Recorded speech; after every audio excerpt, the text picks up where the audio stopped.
अध्याय 2 परीक्षा कक्ष। मिस्टर आहूजा, ऐसा लगता है कि आप परीक्षा कक्ष में सबसे पहले प्रवेश करना चाहते हैं। क्या आपको नहीं लगता कि आप थोड़े ज्यादा उत्साहित हैं? एक परिचित आवाज उस नौजवान तक पहुंची। उसने ऊपर देखा तो पाया कि वह कक्षा में था। 30 से ज्यादा छात्र उसे घूर रहे थे, कुछ इस बात से भ्रमित थे कि उसने खुद को निशाना क्यों बना लिया था, जबकि अन्य अपनी तिरस्कार भरी मुस्कान दबा रहे थे। हालांकि उस नौजवान ने उन पर कोई ध्यान नहीं दिया। अभी अभी वह क्या था?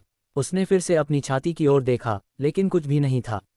उसकी छाती में न तो कोई गहरा छेद था, न कोई चोट और न ही कोई निशान। उसके हाथों में केवल एक पुरानी, फटी हुई किताब रखी थी। किताब में विविध रूप से वर्णित घटनाएं ऐसी लग रही थीं मानो वे एक अवास्तविक लेकिन डिसेंटली लिखी गई फैंटेसी उपन्यास से सीधी निकली हों। कोई नहीं मानता कि ये घटनाएं सचमुच घटित हुई थीं। हालांकि जब रोहन छोटा था तो उसे ठीक यही बताया गया था। उसके परिवार में सभी ने उसे बताया कि वह फटी हुई किताब उनके पहले पूर्वज के कार्यों के पीछे की बेदाग सच्चाई थी। वह अपने माता पिता से थोड़ा वैरी था, लेकिन जानता था कि उसका भाई उसे कभी जानबूझकर झूठ नहीं बोलेगा, अब और नहीं। फिर भी ऐसे बकवास पर विश्वास करना मुश्किल था। क्या मैंने अभी अभी अतीत का एक अंश सपना देखा? रोहन ने सोचा। उसने सपने को याद किया और उसकी तुलना उस किताब की सामग्री से की जो उसे याद थी। ये वही था। रोहन आहूजा, मैं आपसे बात कर रहा हूँ। फैमिलियर आवाज़ फिर से कक्षा में गूंज उठी, इस बार गुस्से में और कमांडिंग। लेकिन रोहन गहरे विचारों में डूबा हुआ था, युद्ध के मैदान पर उस आदमी के बारे में सोच रहा था। कक्षा में गूंजती आवाज़ ने उसे बहुत ज्यादा विचलित कर दिया, इसलिए उसने अनजाने में अपने विचारों को जोर से कहा, ओह, ये सब बकवास है। मिस्टर आहूजा, परीक्षा कक्ष अभी। उस आदमी ने दहाड़ा। आखिरकार रोहन को उसकी विचारों की ट्रेन से बाहर खींच लिया। उसने भ्रम में ऊपर देखा और उसे तभी होश आया जब उसने अपने होम रूम शिक्षक मिस्टर प्रकाश तिवारी की क्रोधी आंखों में देखा। ओह, ठीक है, ग्रेजुएशन की परीक्षा। रोहन अभी भी थोड़ा भ्रमित था, लेकिन ऐसा लग रहा था कि उसके पास अपने विचारों को व्यवस्थित करने के लिए पर्याप्त समय नहीं था। उसका होम रूम शिक्षक उसे घूर रहा था, जो केवल तब बदला जब रोहन ने अपना बैकपैक उठाया। उसने फटी हुई किताब को अंदर रखा और अपने शिक्षक के पास चला गया।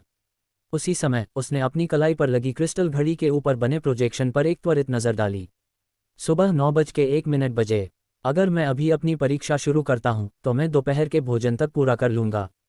इससे मुझे कल से पहले अपने विचारों को इकट्ठा करने के लिए पर्याप्त समय मिल जाएगा। ये काम आ सकता है, उसने सोचा। प्रोजेक्शन एक क्षण बाद गायब हो गया। क्रिस्टल घड़ी 17 साल की उम्र में सभी छात्रों को दी जाने वाली एक मानक मॉडल थी।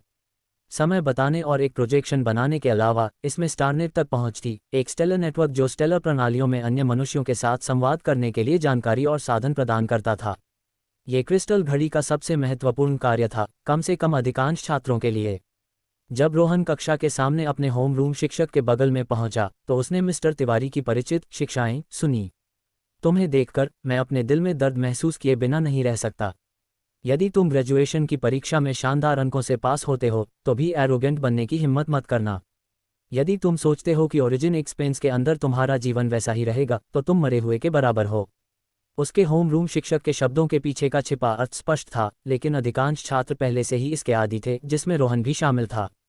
मिस्टर तिवारी, इतनी चिंता मत करो। आपने हमें अक्सर पर्याप्त चेतावनी दी है, हम समझते हैं। सबसे पहले, हर कोई अपनी वार रूम नहीं जगा पाएगा। एक एथलेटिक कद काठी वाले छात्र ने अपना दाहिना हाथ हवा में उठाते हुए कहा। उसकी मॉकिंग मुस्कान रोहन पर थी। छात्र के दाहिने हाथ के पीछे एक टैटू था जो फेंट सफ़ेद रोशनी में चमक रहा था। ये वही वार रूम थी जिसका उसने अभी उल्लेख किया था। हालांकि किसी ने भी नितिन रॉय की वार रूम देखकर चिल्लाया नहीं। अधिकांश छात्रों ने उसे अनदेखा करने से पहले अपने सहपाठियों पर घृणा भरी नज़र डाली। रोहन भी वैसा ही था। वे जानते थे कि उनके होम रूम शिक्षक और नितिन रॉय दूसरों का मजाक उड़ाने के लिए टीम बनाना पसंद करते थे। रोहन को यकीन नहीं था कि वे एक दूसरे को कैसे मिले, लेकिन उसके अनुसार वे निश्चित रूप से सोलमेट्स थे।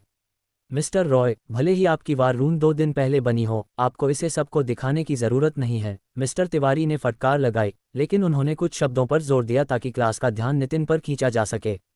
रोहन ने अगले कुछ मिनटों तक इस जोड़ी की मूर्खता को विभिन्न विचारों के साथ देखा, जिसमें सपने ने उसे परेशान कर रखा था। एक बार जब उनके शिक्षक अपने पसंदीदा छात्र पर घमंड कर चुके थे तो मिस्टर तिवारी रोहन को बाहर ले गए। वह रोहन को कक्षा के पास एक छोटे से कमरे में ले गए और उसे अंदर जाने को कहा।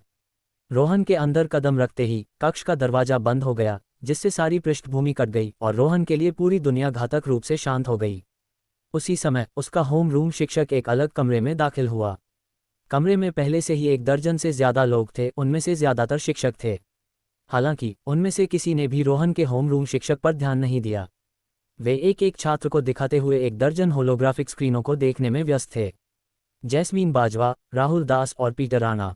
मुझे नितिन के साथ भी शुरुआत करनी चाहिए थी, मिस्टर तिवारी ने सोचा, हल्के से अपना सिर हिलाते हुए। अब बहुत देर हो चुकी थी क्योंकि रोहन को दिखाते हुए एक स्क्रीन पॉप अप हुई थी, लेकिन यह वास्तव में शर्म की बात थी। रोहन उसकी क्लास में फिट नहीं था। वह अपने सहपाठियों के समान स्तर पर नहीं था। एक दशक से ज्यादा समय तक शिक्षक के रूप में काम करते हुए उसने रोहन आहूजा जैसे बहुत से छात्रों का सामना किया था। वे साधारण परिवारों से आते थे और खुद को बहुत मानते थे क्योंकि वे प्रांत के सबसे प्रतिष्ठित हाई स्कूलों में से एक में प्रवेश कर गए थे। दुर्भाग्य से एक अच्छे स्कूल में प्रवेश करना सिर्फ शुरुआती लाइन थी और अंत लक्ष्य नहीं।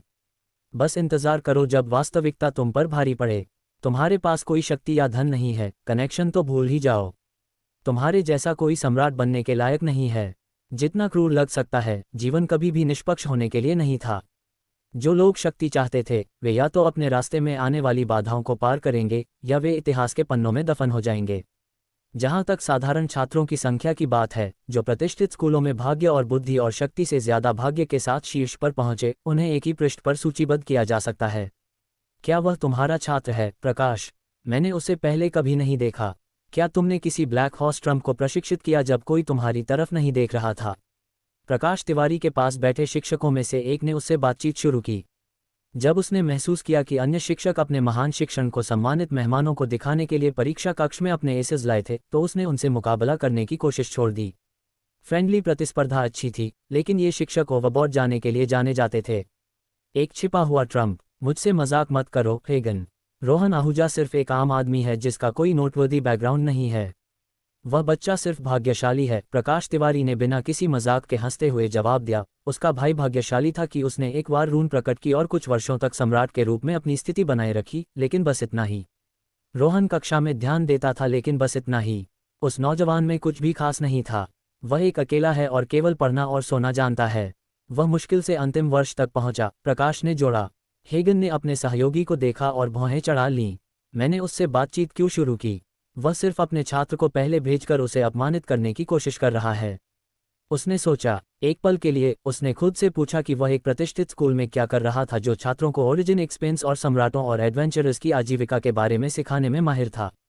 हर दिन अपनी जान जोखिम में डाले बिना शानदार भुगतान जर्क्स को प्यारे पपीज में बदल देता है, ये तो पक्का है। हेगन ने सोचा, हल्के से अपना सिर हिलाते हुए।